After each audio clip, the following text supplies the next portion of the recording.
This week on Chatter, Pete Strzok talks about coups, counterintelligence, and chasing Russian spies.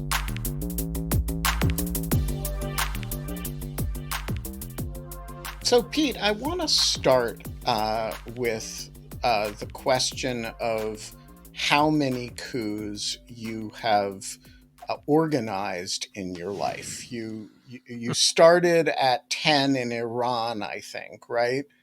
And it kind of worked from there.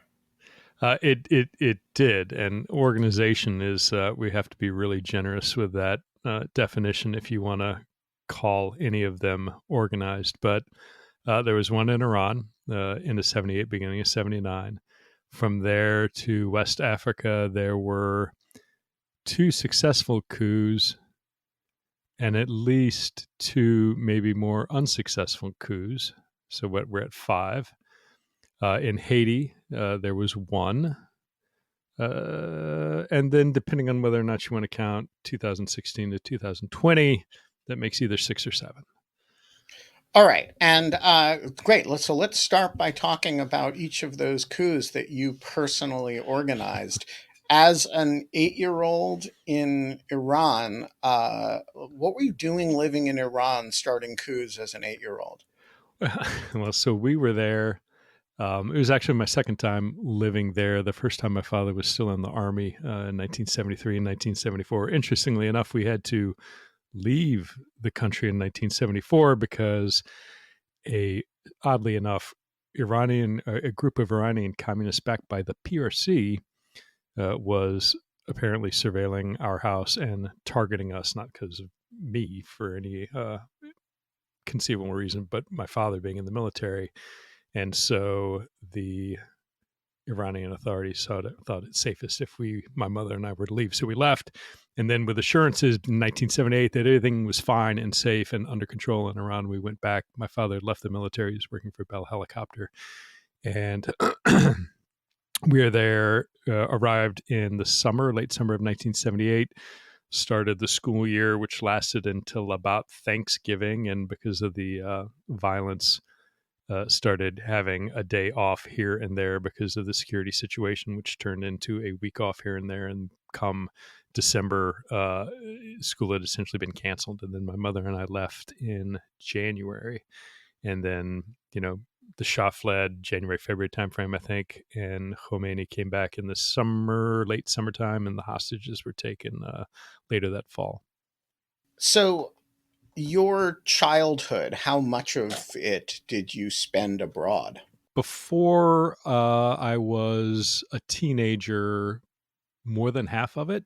I think we moved, by the time I was 18, I'd moved 8 times or so. So there's quite a bit of moving, and that includes, if you add in some moves within the U.S., add another couple in there. So I don't think until hitting West Africa in 1980, hadn't lived in any place for longer than 18 months. But that was just, at least for an Army brat, I think that experience isn't particularly unusual. But there quite a bit of moving. And then I landed in the United States for high school, went to high school up in Minnesota. And then eventually my parents came. They were in Haiti for my freshman, sophomore year, and then moved up to Minnesota for the last 2 years. All right. So you leave Iran just in time to not be taken hostage, and you go to West Africa. Your dad's no longer in the military. Where in West Africa were you, and why, and what happened there?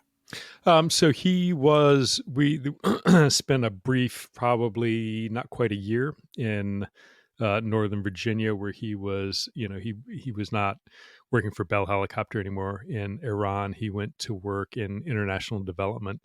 And the first posting it was then Upper Volta. It's now Burkina Faso, but he was the country director for Catholic Relief Services, which is the country, which, by the way, has the best named capital in the world. Ouagadougou. And Ouagadougou for short. Everybody, including the locals, call it Ouaga because Ouagadougou is very multi-syllabled, and it's easier to go with Ouaga. It takes a long time to say. And also the second largest city, also very coolly named Bobo Dioulasso, is a lovely city. But interesting now because, it was one just extraordinarily poor even within Africa, but these nascent democracies, which had democracy challenges throughout the coups, and not just Burkina was that way, but Mali and Niger went through periods of instability. But now you look at what Wagner Group is doing. I mean, the Russian toehold in the security environment in sub-Saharan Africa is extraordinary, and it just is encouraging, sort of the Russian rent taking of the natural resources in exchange for kickbacks to corrupt regimes, and the provision of notional security forces taking the place of what France had done for a long time. It really, I think, a lot of Americans in general don't pay a lot of attention to sub-Saharan Africa, and to the extent they do, it's only because the how active ISIS is or isn't in northern Africa and the Sahel. But Russia has really, despite Prigozhin's death, there hasn't been an apparent lack of emphasis or interest by Russia across the board in Africa. And I think most Americans would be surprised and concerned about the level of Russian involvement in a lot of places which are really just rolling back democratic efforts, and not just in Africa, but especially in Africa. So you were in Ouagadougou how long before the government was overthrown? Not long. I mean, there were at least two coups while we were there, and then again, the scarier ones are, well, they're all a little bit scary, but also the unsuccessful ones where people inevitably get wrapped up and imprisoned or executed. There was a typical pattern, but gosh, I would say certainly within the first year, maybe even faster than that. And it's it's a little bit of a joke because it's not. In some countries, it's not prevalent at all, but it was a frequent enough occurrence both within Upper Volta, but also, in the region, that it wasn't, joke's the wrong word, but there were, sort of stereotypical process that would follow that inevitably, you'd wake up and notice there wasn't any traffic on the street, notice there was military out, you turn on the radio, you turn on the television, it's just, martial music being played and a patriotic picture of a flag or something, and then, turn the shortwave and listen to BBC and hear that, oh, there was, a coup or an attempted coup. And so the information environment was, for particularly anybody, a younger person listening, there wasn't the internet, there wasn't social media, and when you can't, the local media frequently wasn't necessarily that reliable to begin with. But when that shuts down, I mean, truly sitting there with a big, foot by 4-inch by 8-inch shortwave radio with a little antenna strung across the living room and dialing in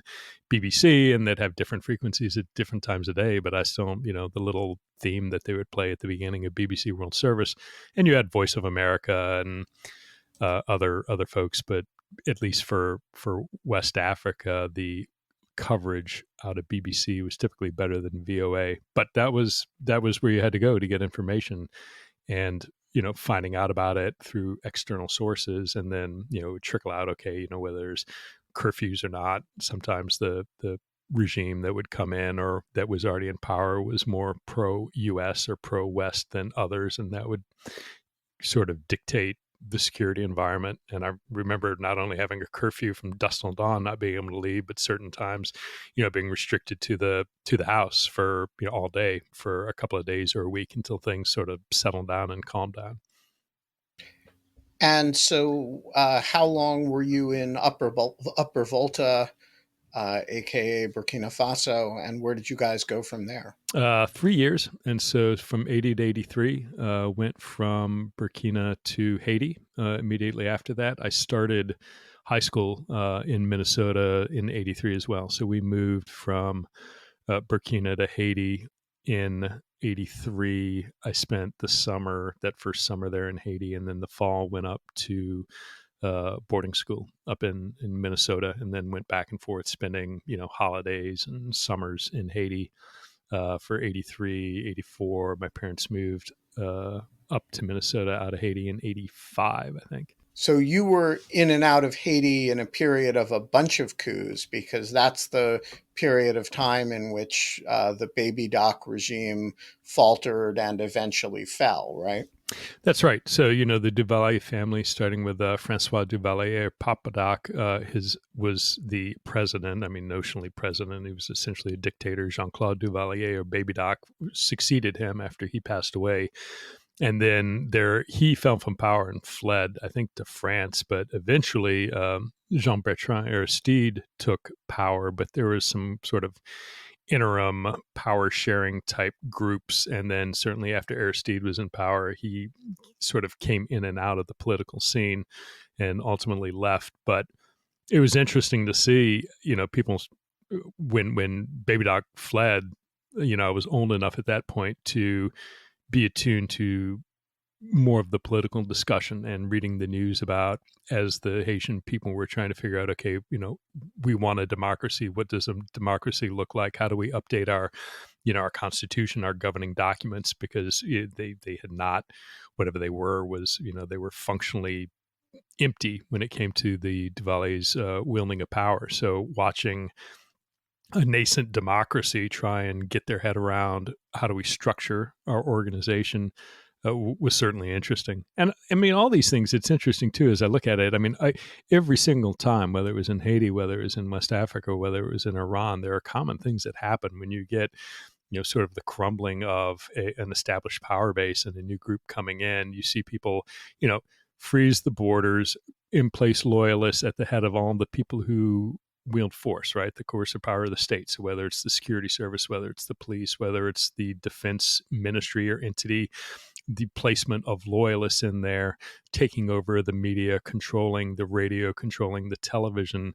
There are certain things that happen time and time again, wherever the setting, that, reflecting now and watching what, happened and presumably might happen again, they're constants. If you were trying to wield power as a unelected official, there are certain things you have to do to make that job easier, or in fact, to make that job possible if you're going to do it without popular consent.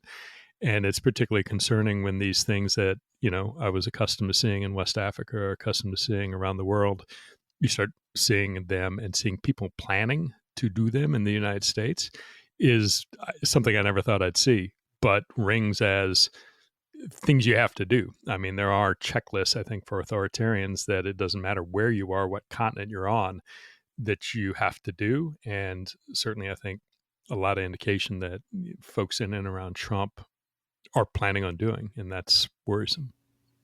So then you joined the army yourself, and where did you end up? So I went from high school in Minnesota to Georgetown. I went to Georgetown on an ROTC scholarship, went through, and again, 4 years there. And as a result of that 4 year scholarship, had a 4 year active duty commitment. So I was in the Army, an artillery officer assigned to Fort Campbell, Kentucky, which is right on the Tennessee-Kentucky border at the 101st Airborne Division. Spent 4 years there. Loved it. It was a great. I would do it again, 10 times out of 10.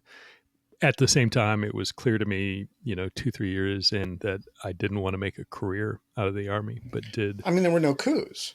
There were right, although we did practice. Right. I mean, like Tennessee had a continually elected government peacefully transferring power to other. Kentucky, same thing in the same period. It's boring, right? Yeah, although we, kind of funny how the little cyclical nature of things, we did go down because there was so much unrest in Haiti, went down to Puerto Rico, and were essentially practicing in the event that the U.S. military needed to go into Haiti to conduct non-combatant evacuation operations if things really went both south and violent and anti-American, and if the United States needed to go in to get Americans out or others. The 101st was on the hook to do that. So, we did a practice deployment down to Puerto Rico, to the mainland, shipped everything out via Jacksonville on the ships, unloaded in the port in Puerto Rico, staged at Roosevelt Roads, I think was the name of the naval base. And then, invaded or practiced assaulting this island called Vieques, which has a live fire range, but part of Puerto Rico. But that was all sort of a dress rehearsal for, do it and then change all the names from Puerto Rico to Haiti and do the same thing all over again. But it was, it was a great job. It was a time, again, because I was young and stupid, was tremendously upset. The first Gulf War, was my senior year in college.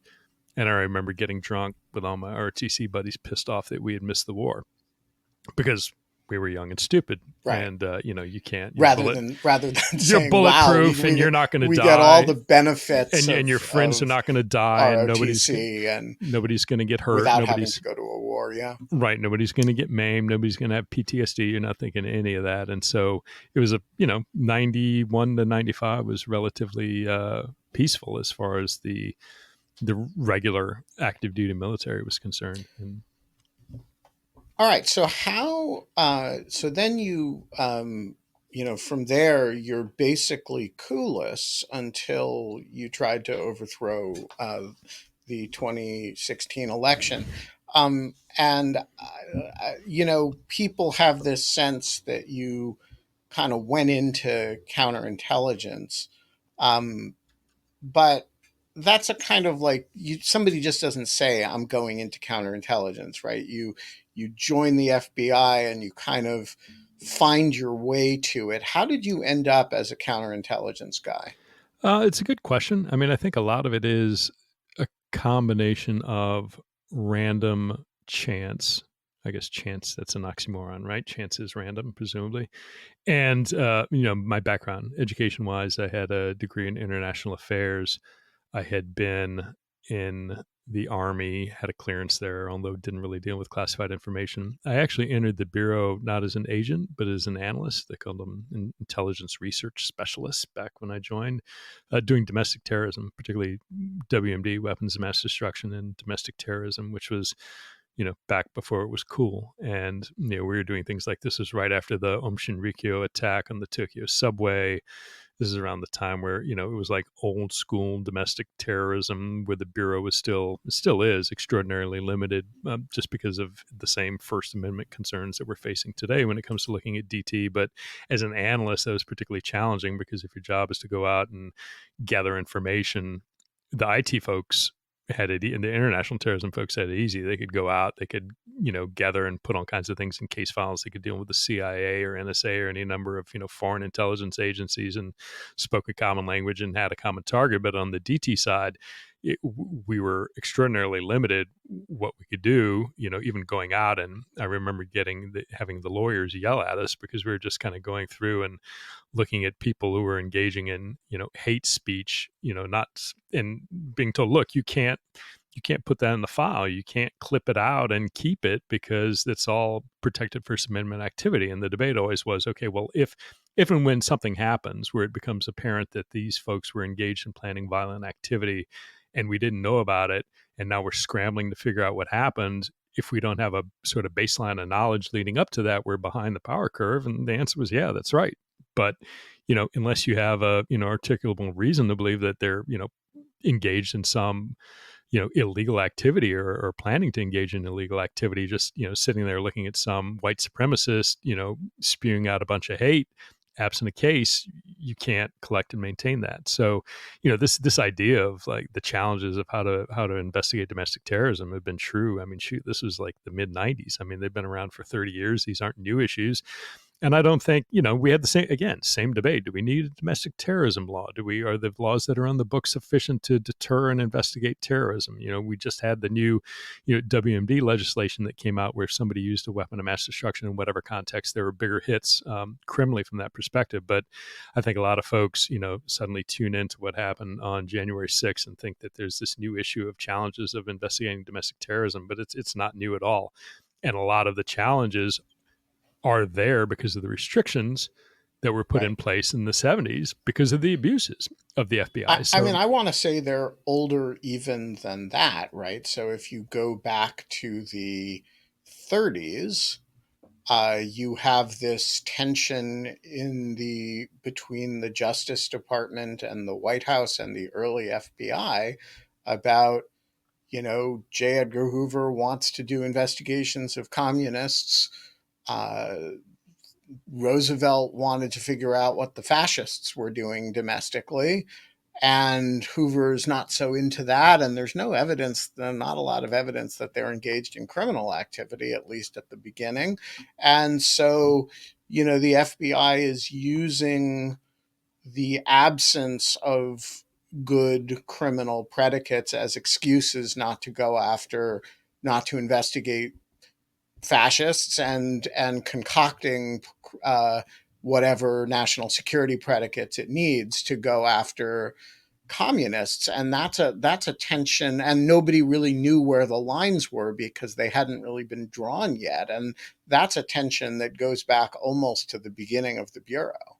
Yeah, that's right. That's right. And I don't think, and it evolves over time. I mean, I think, again, people would be, thanks to, I know you interviewed him maybe for this show, Rachel Maddow, and talking about the things that were going on within the United States about the Nazis in particular, but also the communists, and what the government did, and especially what they didn't do and weren't able to successfully do, that tension about permissible political activity and where that crosses the line, and the beginning point of when the government should start looking at it is the hardest in my mind, sort of from a practitioner's perspective, where you specifically should draw that line, where society is happy and content for the government to start intruding on that activity.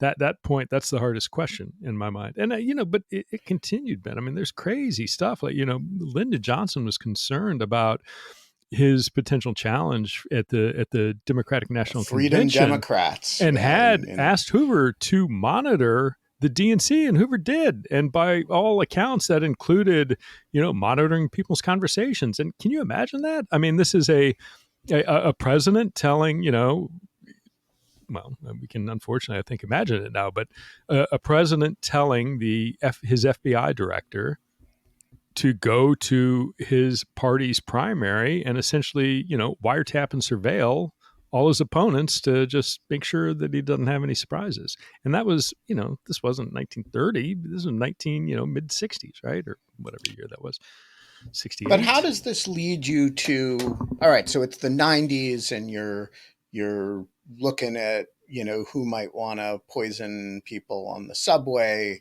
and you're looking at, you got your Tim McVeigh types. How does that lead you to spying on Russians?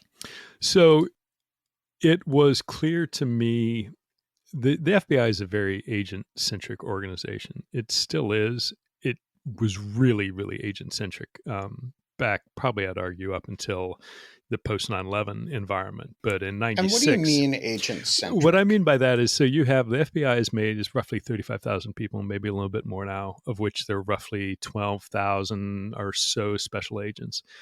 The rest of the Bureau's professional staff include analysts, they include CPAs, they include financial folks, they include all the HR people, they include the tech folks, all the things that make the organization go. One of the biggest chunks of the non-agent population are the analysts, and then technical specialists, the folks who work down at the lab, or the folks developing, technical things to make the Bureau go. But so less than half of the Bureau's employees are special agents. Having said that, the driving force and the leadership of the FBI has traditionally been and remains agents. I mean, the director is an appointed position. There's only one political appointee in the FBI, but by and large, when you look at the number 2 official, who's the deputy director of the FBI, there's an associate deputy director.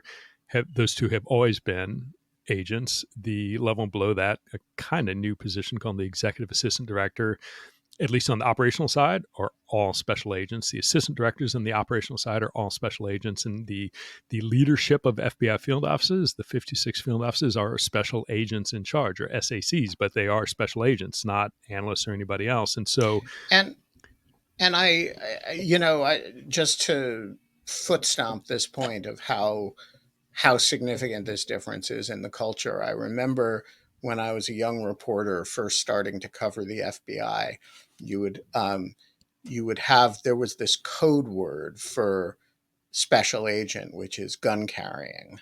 Your name would come up and somebody would say, "Is he gun carrying?" And that was just like, is he a special agent? Is he part of the tribe, right?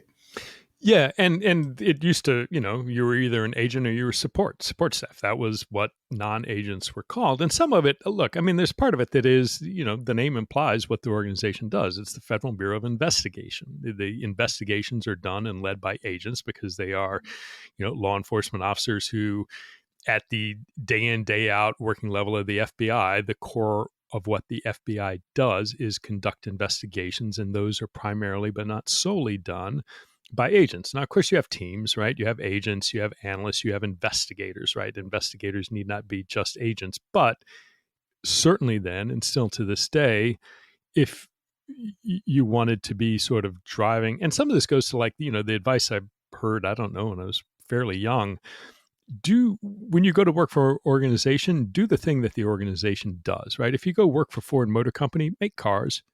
If you go work for, IBM, make computers. Yeah, there's a space, if you love finances, if you love human resources, great, and do it. But there is a certain aspect of working in the core activity of whatever it is that your organization does that creates sort of a primacy, a leading role. And looking at the FBI, it was like, well, it's interesting being an agent, but gosh, or an analyst, but agents are going out there and investigating. They're traveling. They're making the decisions. If I look up the chain, it's all agents. And it was clear that, for what I wanted to do, while I enjoyed being an analyst, I really wanted to be an agent. So I applied to be an agent. You have to go through the whole process. Application was accepted. Went down to Quantico. You do a wish list of where you want to go. I had DC, Chicago, Boston was number 3. I got Boston, went up there. That was and this is where luck comes in, right? I mean, they took a look and said, okay, he's got an international affairs degree. He came out of the Army.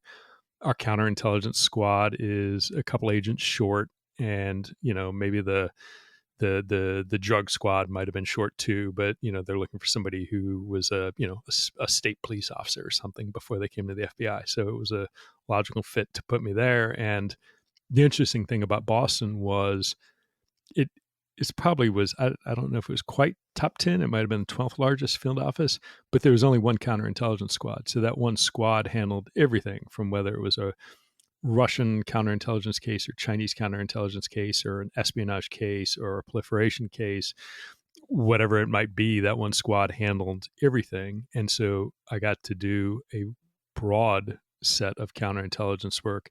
At the same time, Boston was interesting enough that it got, or there were enough things in Boston's AOR, which is Massachusetts and Maine and New Hampshire, but everything from Harvard to MIT to Lincoln Labs to Hanscom Air Force Base to Rhode Island was part of it. So everything down at the Naval War College and the military activities there, Bangor, the subbase up in Maine. There were a lot of very interesting national security things that happened in Boston Division that, 12 of us did all of it. So it was a good place to learn counterintelligence.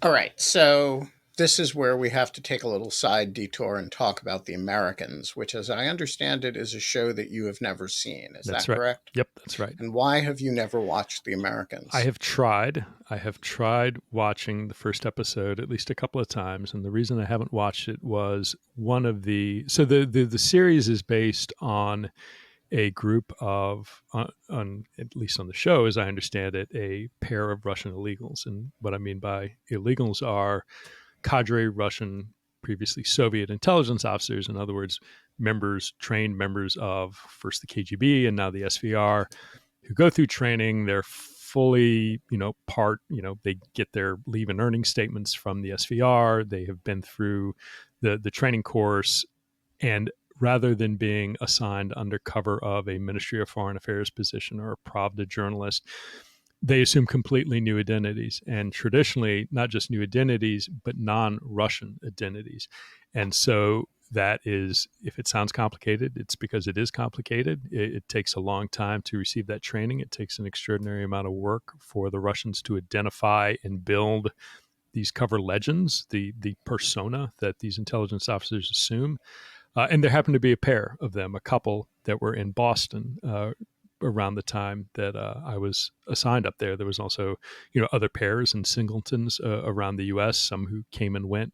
But in any event, the FBI, along with partners in the U.S. government, investigated these folks for more or less a decade before finally arresting 10, I think, of them, and ultimately swapped them for a bunch of Russians who had been working for the U.S. and our allies. But one of those, the idea that one of these couples formed the basis for the Americans, and a husband and wife team living under assumed identity. And the reason, so it's very close and mirrored on the case that I worked on the Boston couple for a long time. And my watching it again, it's stylized, right? It's for a American audience, produced by Hollywood, and so there's a lot of dramatic license taken by the amount of adventure and danger and high suspense that comes every episode. And just watching it and seeing the delta between the screen presentation and the real world reality was just not something I could overcome. And I understand it's great narrative, it's great drama, but I can't.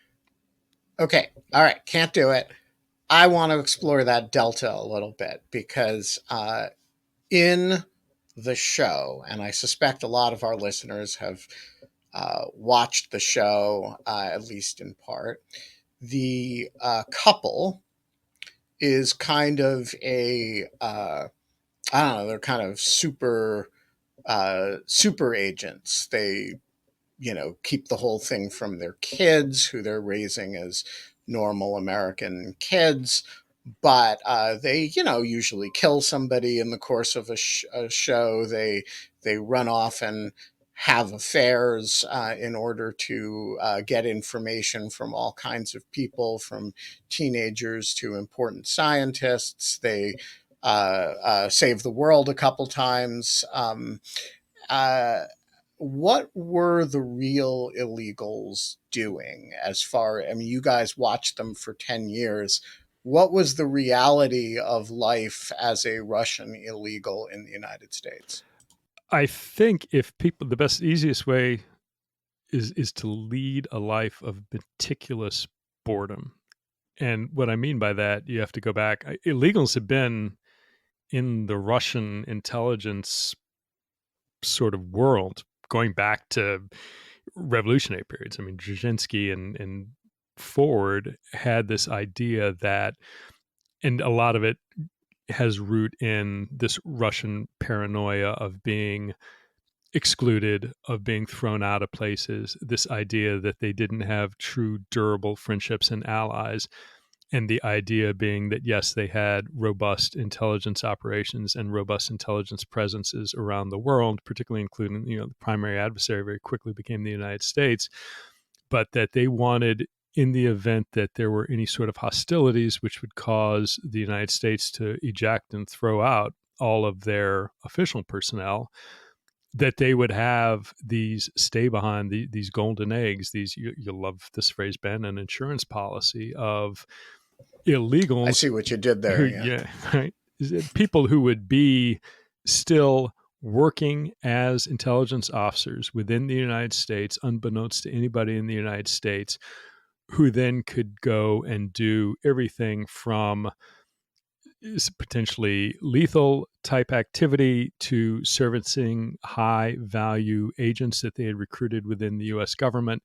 But the entire idea is you put their, another word, people call them sleepers, and the reason they're sleepers and that word is used is that you're not using them in a operational way, because the minute you start engaging in operational activity, you raise your profile, you raise the risk that the host counterintelligence service, in this case the FBI, is going to see you running an agent, or see you clearing a dead drop, or see you trying to assassinate somebody.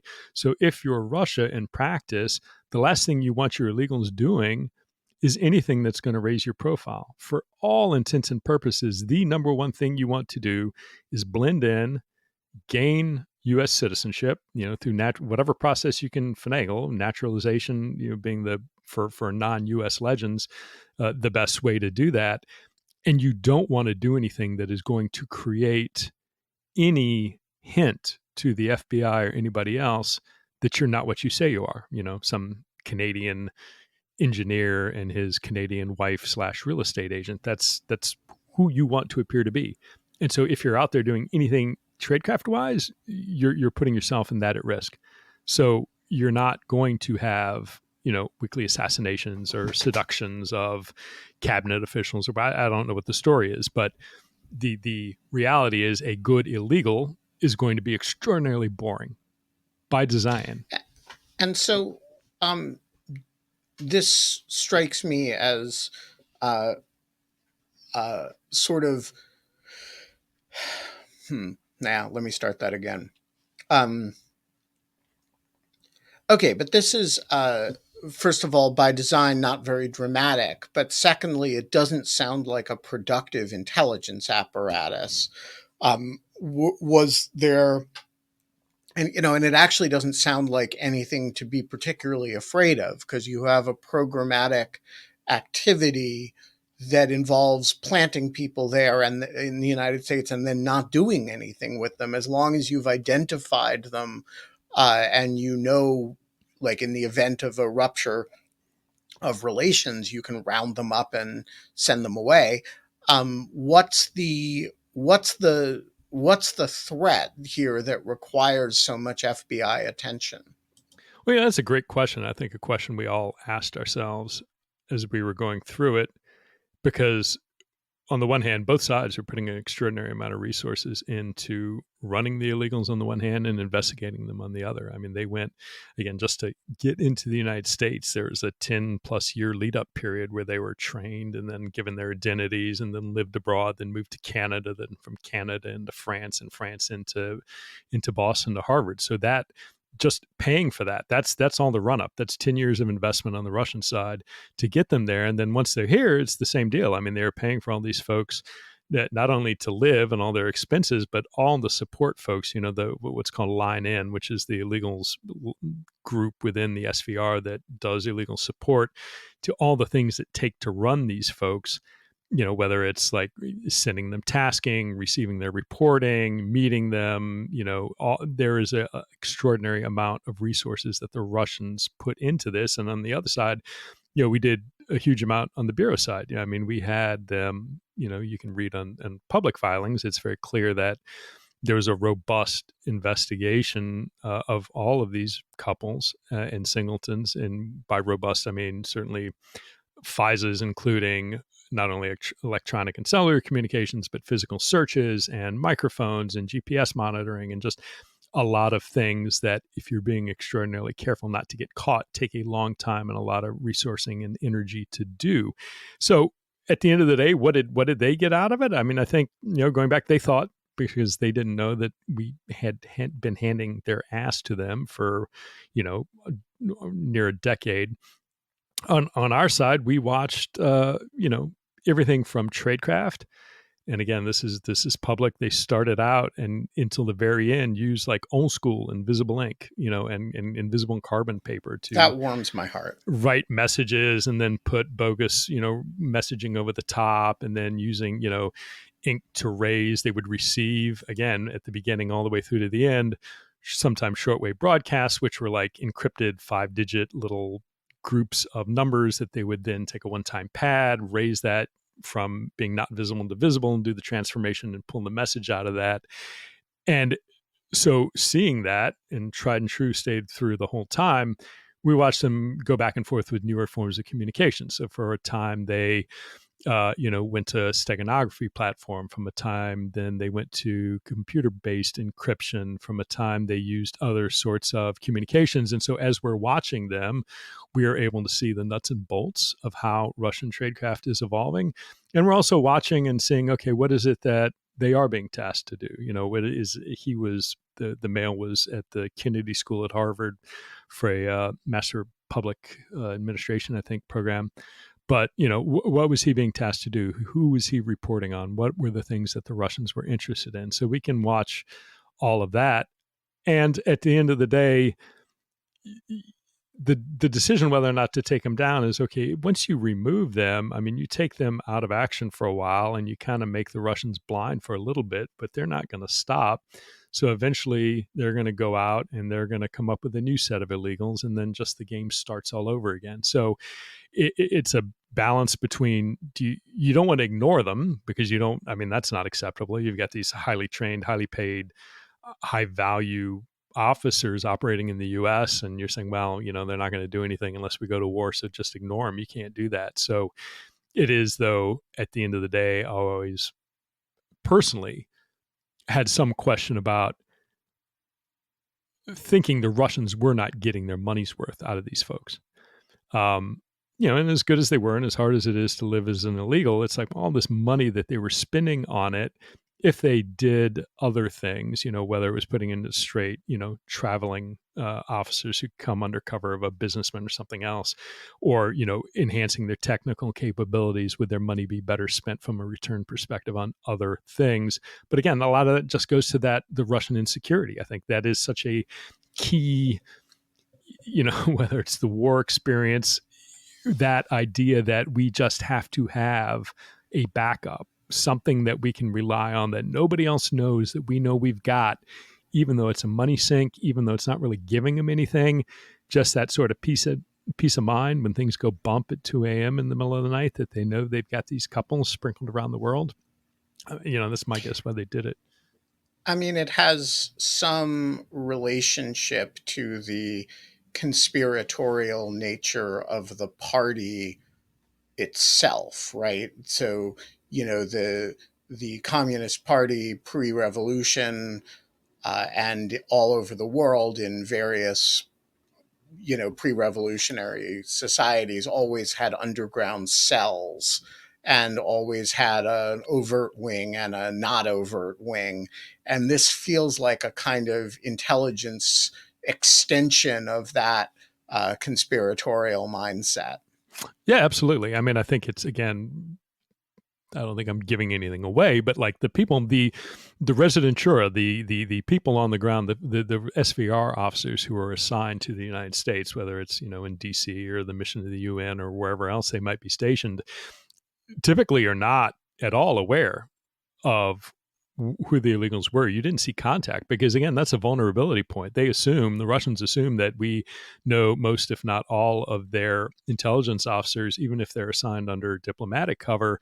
And the last thing you want to do is take a known, like if the FBI knows who an assortment of SVR officers are, and presumably the Russians assume that they're being followed by a variety of means. The last thing they want to do is have them in contact with these illegals and inadvertently lead the FBI from following somebody who they know to meeting somebody that the FBI doesn't know, and all of a sudden you're burning your illegal. And so consequently what that means is that the illegals, all the support things that have to happen, if there's new tradecraft and new training, or if there's some problem and you have to meet somebody, wasn't done by the resident, typically by it has its own apparatus to do it, right?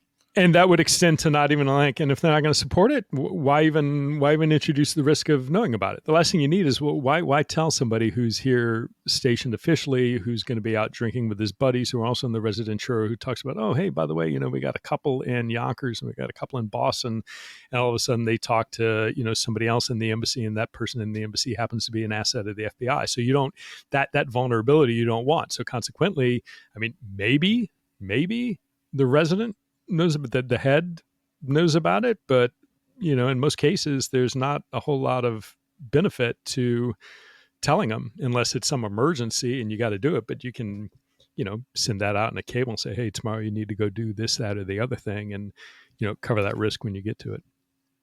But one of the things that really struck me about the Americans, is that, and in comparison to the real thing, is that the real guys actually didn't seem that good. The Americans spoke flawless, accentless English. They take American names and it's completely plausible that they're from, Iowa or whatever. The real guys, when they were arrested, they were all had Russian accents. They're all, uh, obviously ethnically Russian.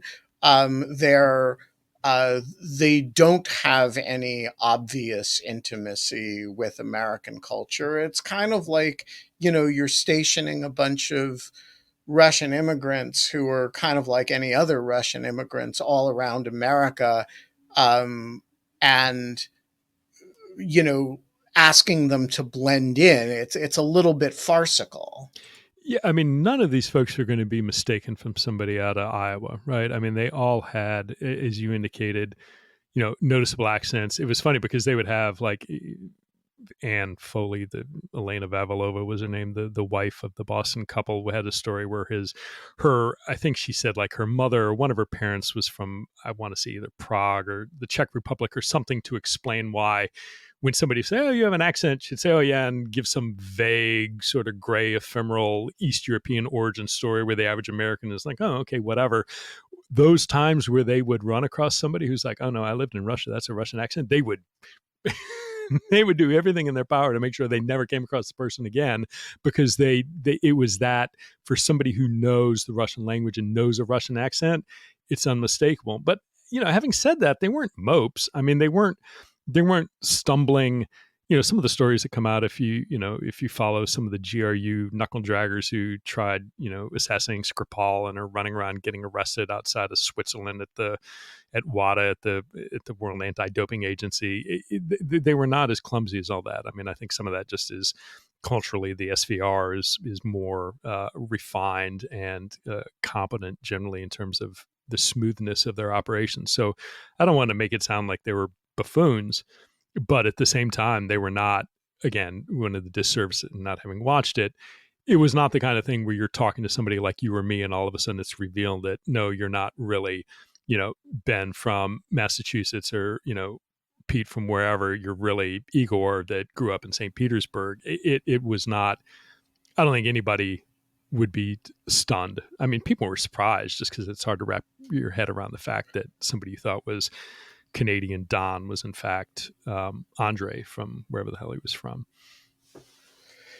So, what has happened to these people? How many of them are in the Duma now, since we traded them back for Sergei Skripal and other of our agents? Yeah, and part of that, let me start with the last thing first. I mean, it is a little bit of a bullshit thing that we traded, right? I mean, rather than imprisoning these people, we gave Putin 10 of them. I think the 11th was actually somebody who was arrested in Crete and escaped before he was able to be extradited back to Russia. But the exchange was for these folks, including, as you indicated, Skripal, who then, after this trade, give it a few years, and Putin decides he's going to go try and assassinate him in London. And that, to me, is like, okay, if you're going to make a deal, I mean, there are rules of the road.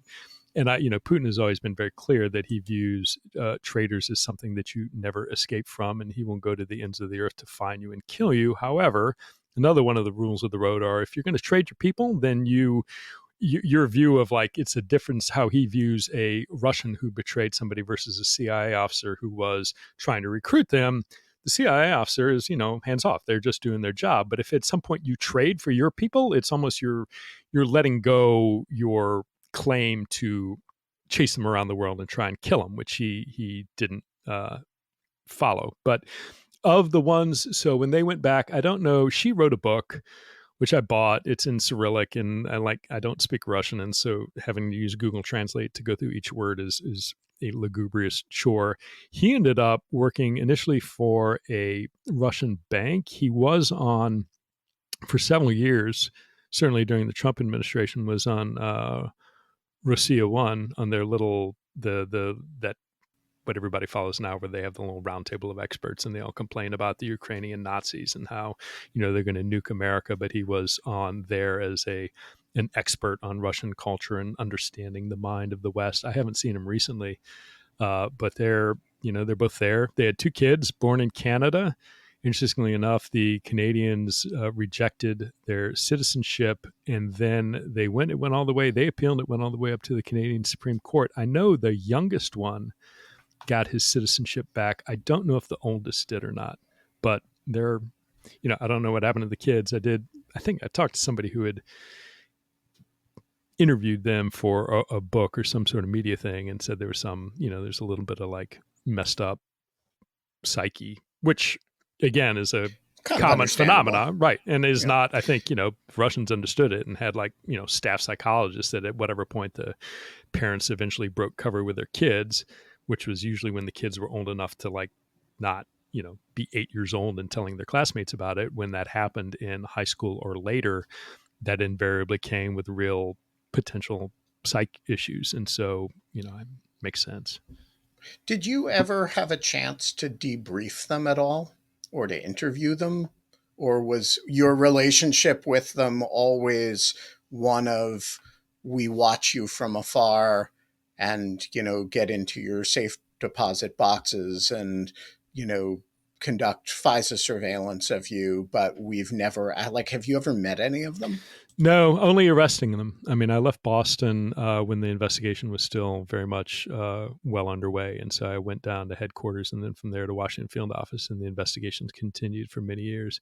And so I was fortunate when when it came time to take them all down, the Boston folks called and said, "Hey, do you want to come up and arrest them?" And yes, was, was the obvious answer. But, they had the agents who had been, watching them and working them for, those several years leading up to the arrest were the ones who interviewed them. They both refused to talk, and invoked, but, did get to go out on the arrest team and go in there. It was one of the kids' birthdays and they're having cake and he was getting ready to fly off to Europe the next day or that afternoon. But that was very odd for sure, because your description is very much accurate, that the job up until that point was to do so much, to be unseen, to be unnoticed.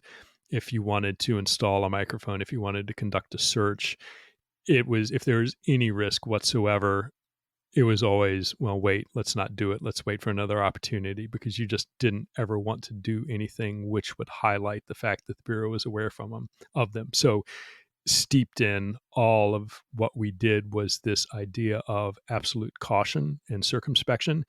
And so to be standing there in their living room with both of them in handcuffs, it was a very cognitively dissonant, and they're, Was it a rush?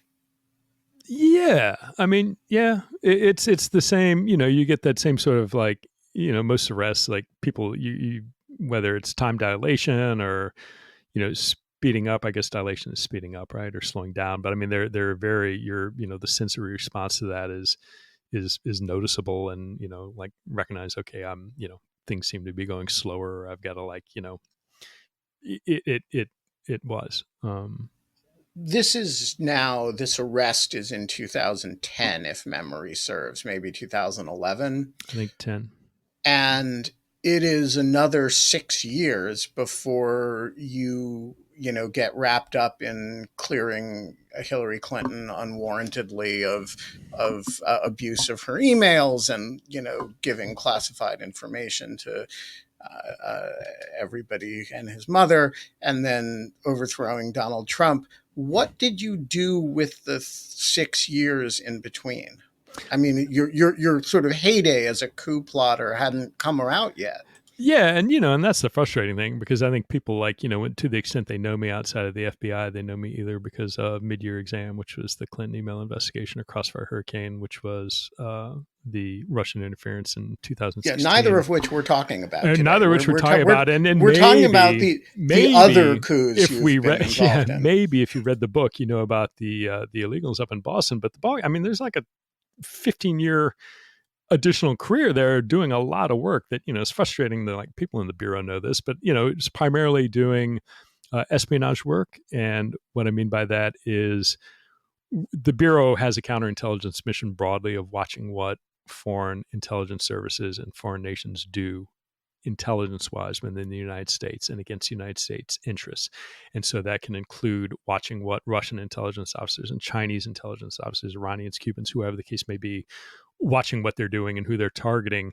There's a subset of what the Bureau calls espionage work, that when those officers or services actually recruit somebody inside the Department of State or the CIA or the, God forbid, the FBI or whatever the case may be, those investigations, the Bureau terms espionage investigations. And in addition to having sort of counterintelligence intelligence aspects, they're also criminal investigations, right? So you have to go out, you're collecting So these are evidence. like the Robert Hansen Correct. cases. Aldrich Ames, right.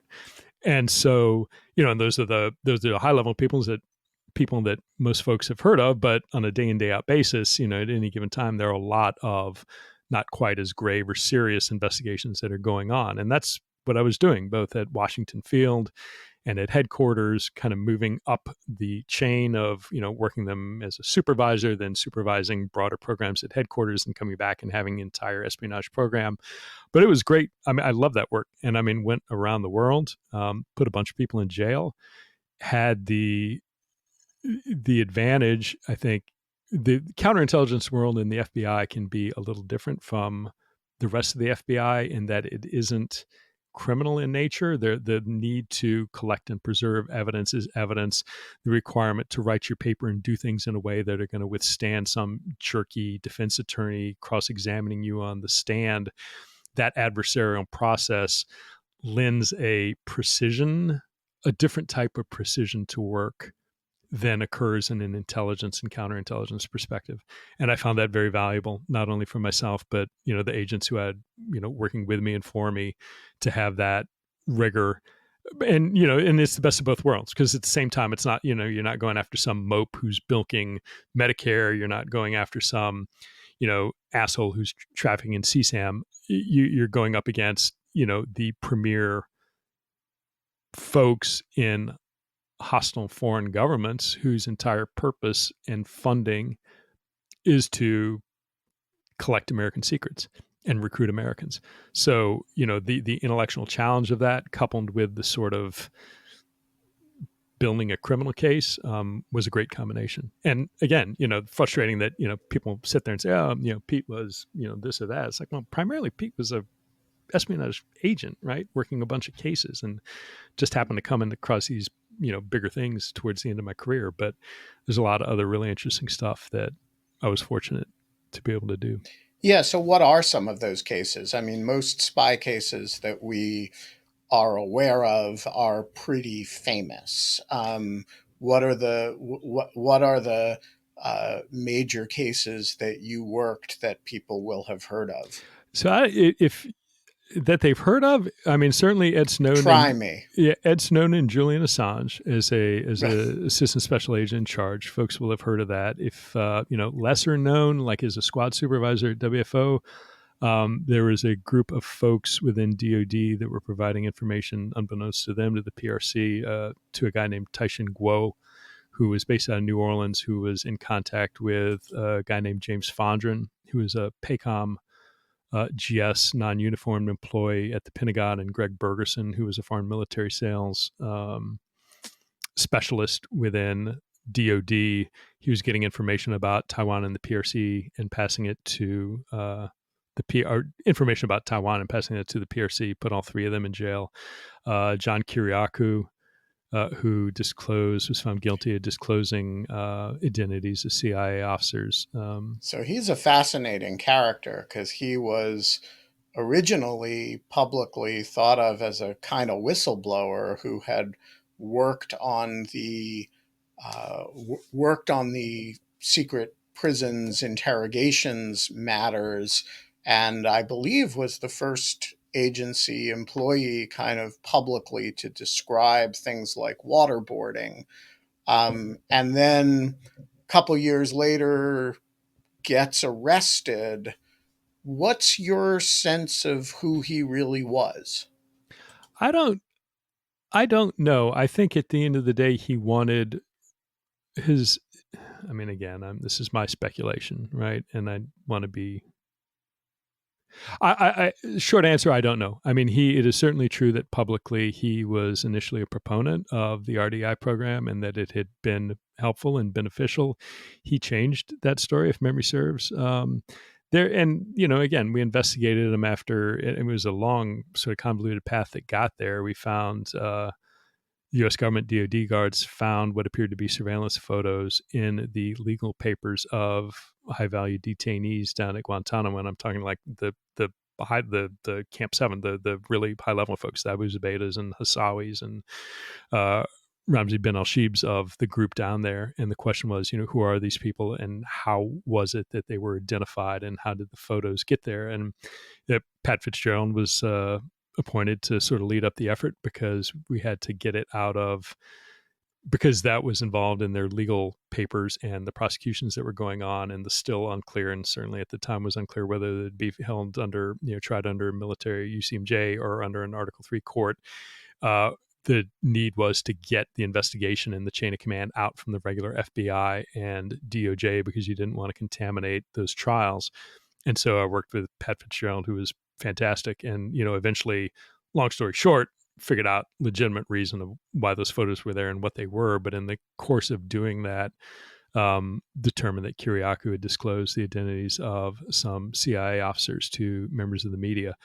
Why he did it, you'd have to ask him. I mean, I don't feel right speculating about that just because the information I know and have. But, last I heard, I think he was or still may have some talk show on RT and, is getting money from them. If he's not still now, he did for a while. But, it's it was an interesting case, if only a window into Guantanamo that I never spent a lot of time down there. And it was is a bizarre sort of unique place in the world. And what about Snowden? You worked that case back in 2013 and 14 when it was fresh, not with I'm not going to ask you about Assange because that gets too into 2016, and I don't want to talk about 2016.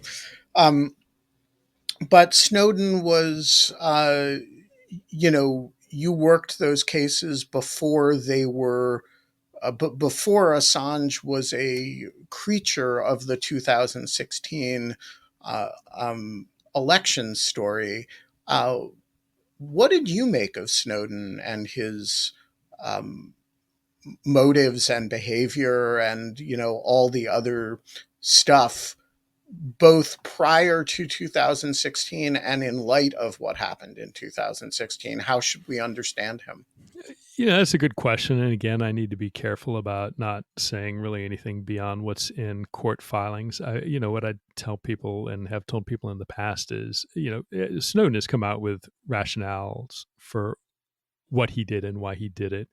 And an interesting exercise, if you want to be rigorous about it, is to collect all the things about what he said, why he did it, whistleblowing and the path he went and the things he did, and then actually go and look at the dates that are disclosed in charging documents and other places that the U.S. government has asserted occurred. And when you line up the dates of what he did with the reasons and rationale that he gave for doing it and the steps he says he took, there's some important and notable discrepancies there. And so, make of that what you will. There's clearly he's charged. He is presumed innocent. I don't know that we'll ever see him in the United States. I would certainly also point to the fact that he applied for and accepted Russian citizenship and took an oath to Russia post invasion of Ukraine. And so somebody who is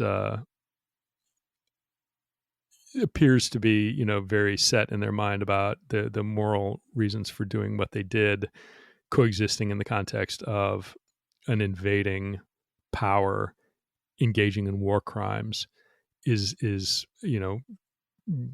I guess, I'd ask your listeners to, just evaluate that and see what you think of that. And the last point is that there is always this idea that, if you look at people, whether it is Thoreau, whether it is Martin Luther King, whether it is Gandhi, people who have notably engaged in civil disobedience and been proponents of civil disobedience of breaking the law to bring attention to injustice, there is always a consistent theme of not break the law and then run away, is the idea that you break the law and then take the consequence that comes, that take the judgment of your peers, because at the end of the day, no one person is the one creating the law. It is the body of people who create the law. And so if you feel that you need to break that for a righteous reason, then do it. But a component of doing it then is you tell the people who made that law, this is why I did it, and this is why I thought it was important to break it, and face their judgment. You can't be, no one person is the ultimate judge of all that. You can decide to break the law, but then you don't get to be the person who runs away and, exists as the person to mete out the judgment. The judgment rests with the people, and the judgment rests with the trial that Snowden needs to come back and face his peers. And this bullshit about, I'll never face an honest trial. The government will keep things hidden. The media, the government media apparatus will hide the truth, and I'll never get a fair trial. That's nonsense. But we'll see. I would not. What are we here? Beginning of December? I'd much rather be in Northern Virginia or DC than sitting in a Moscow apartment watching that gray winter approach. All right. So, what are the three things about counterintelligence and Russian counterintelligence in particular, American counterintelligence with respect to Russia, that people don't understand that they need to understand?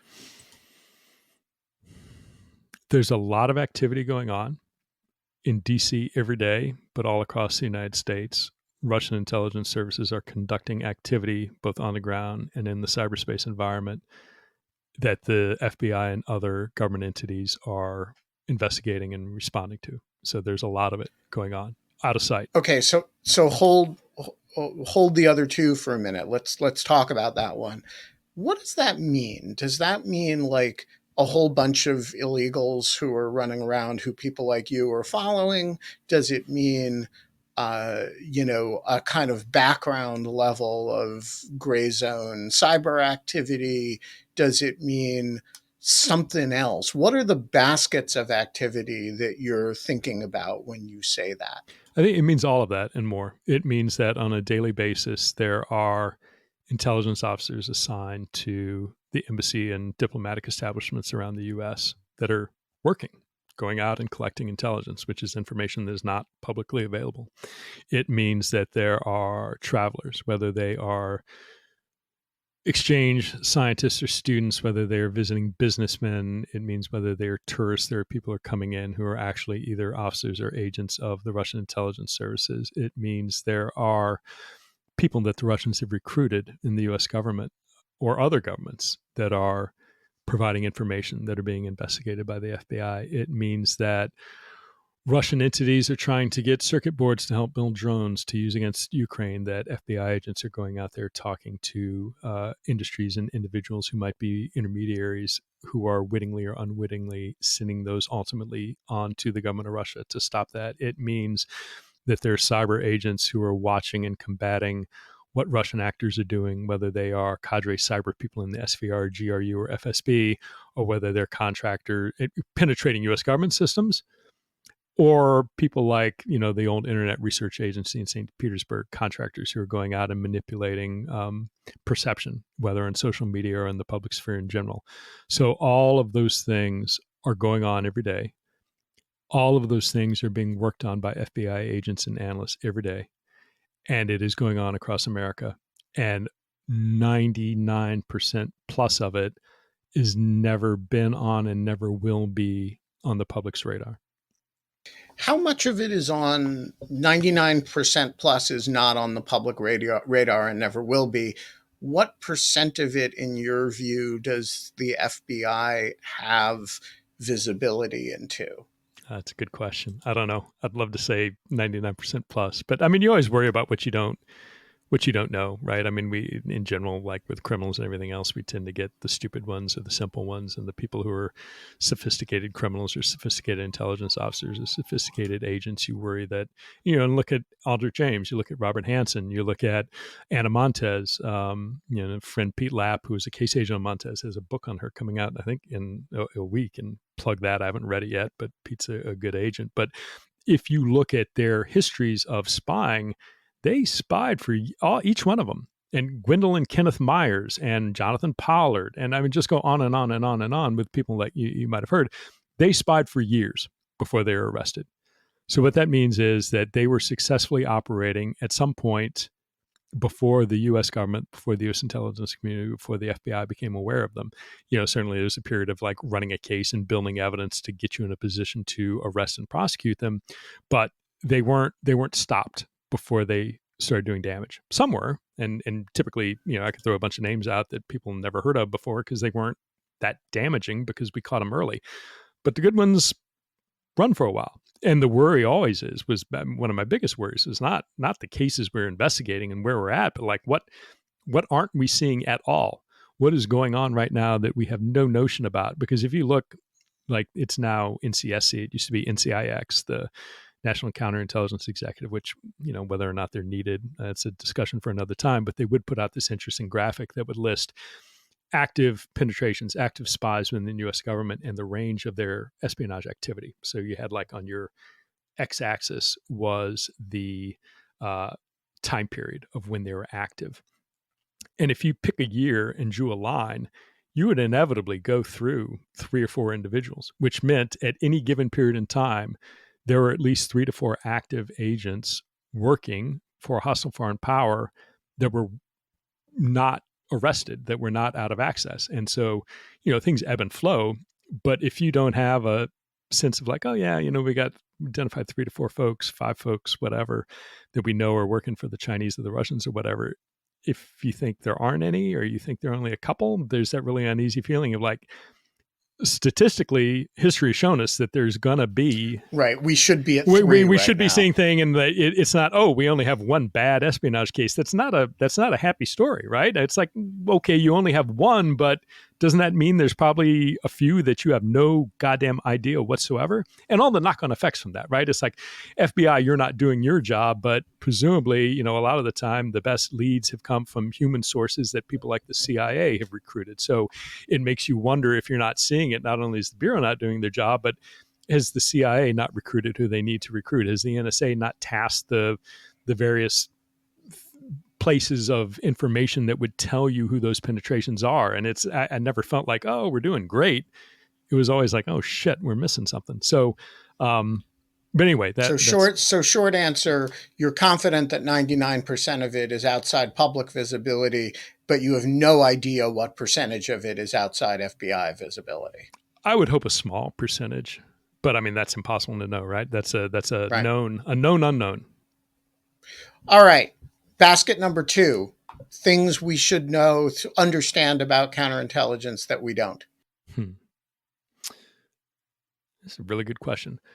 Because we're going to need a basket number 3 too. So yeah, I know. Think hard. The range, basket number 2 is the range of people involved in it. I mean, you think of the FBI within the United States. I mean, certainly there are, when you go to every member of not only the U.S. intelligence community, 13 agencies, but things people know, like everybody's heard of the CIA and NSA. You may not have heard of the NRO, National Reconnaissance Agency or organization, the NGA, National Geospatial Intelligence Agency, and then you get into things like the Defense Intelligence Agency. Every one of the uniformed services have counterintelligence components. The Coast Guard has a counterintelligence component. The Department of Energy has a huge counterintelligence component. There are a lot of counterintelligence folks in the government, and that's not just the USIC. And part of while I was still at FBI headquarters, so in the mid 2000 teens, the U.S. government mandated that every single federal organization have an insider threat program, and think about, even if you're like USDA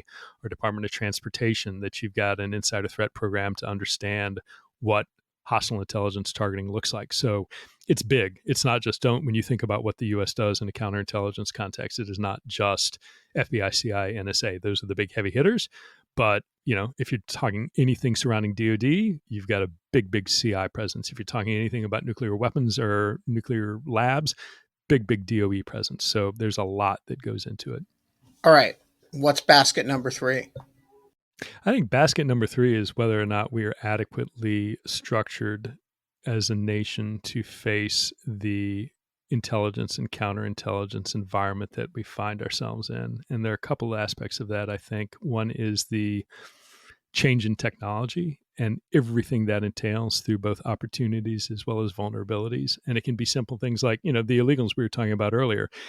It was 30 years ago, much easier to create somebody's legend out of whole cloth, to create a persona that would withstand somebody like the FBI investigating that to see if you're really who you claim to be than it is now. There's so much of a footprint that every one of us leaves electronically, whether And I'm not talking about, I mean, certainly that includes social media and things like, credit reporting, but it includes not immediately apparent things like, everybody has when you go to Safeway or when you go to Walgreens and you want the, $5 off, whatever it is that you're buying, and you give your affinity card, all of that gets conglomerated. All of that is available for commercial sale. But what that means is to recreate that, if you're not able to do that, you look really different. And so the ability for people to, and the collection of biometric data at ports of entry and exit at various countries, and if you have your fingerprint scanned or your retina scanned, you can't, you get locked into an identity. You may be able to come up with a false identity, but I can't, once I go across a border crossing as Peter Smith with my fingerprint and my eye retina scan, I'm forever linked to that Peter Smith persona. So that makes tradecraft particularly complex, and that's just in that one niche subject. It goes across to everything from tradecraft and agent communications. And so one is, are we appropriately leveraging that new technology as well as protecting it? China's making huge investments in collecting bulk data, and that we've seen that with the OPM hack, with the Anthem hack, with the any number of things where they're just stealing masses and masses of data, but also investing in AI technology to leverage that, to use it. And are we doing the same thing? And a final sort of component about that, as I think about it, is whether or not congressional oversight is doing what it should. I mean, agencies only go so far when it comes to being self-critical. I mean, that's why you have inspectors general, because an outside agency will typically always do a better job of being frank and ask hard questions. Same thing when it comes to the intelligence community broadly. I have no hope that, starting with Devin Nunes, the House Intelligence Committee has done a lick of truly effective oversight of the intelligence community, asking hard questions about what is or isn't happening. Everything from, use of technology to covert action programs to you name it across the board that might be going on the Senate side. But the House, wasted 4+ years doing non-oversight work. And that's one of their key things that they can do. And so I think you have a lot of change with not a lot of hard questions being asked. And, and that comes at a cost that isn't immediately apparent. So we need to wrap up, but this is the part where I reach into the chatter box and I pull out a completely random question, which is, Pete, what is the advice that you wish 20-year-old Pete Strzok could have gotten from your current self?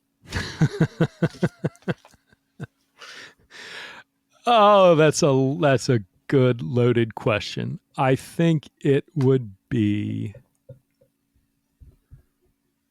do the right, thoughtful thing, no matter what the outside perception of it is or may be, and do that in the context of, I guess at that point I had already taken a oath of office, do that in the context of your oath of office to the United States. And I say that thinking, I think professionally I did a decent job of that. We are going to leave it there. Pete Strzok, this is, I think, the longest interview you have ever done that has nothing to do with the events of 2016. Thank you for joining us. Yeah, thanks for having me. It was a blast, and happy to talk about everything else other than that. So it was great.